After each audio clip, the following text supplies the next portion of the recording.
ब्रह्माण्डकोटी अखिल परिपालना पूर्णा जगत्कारणा सत्यदेव देवप्रिया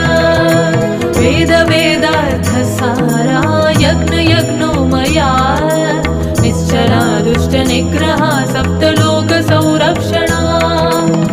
सोम सूर्य अग्निलोचना श्वेतऋषभवाहना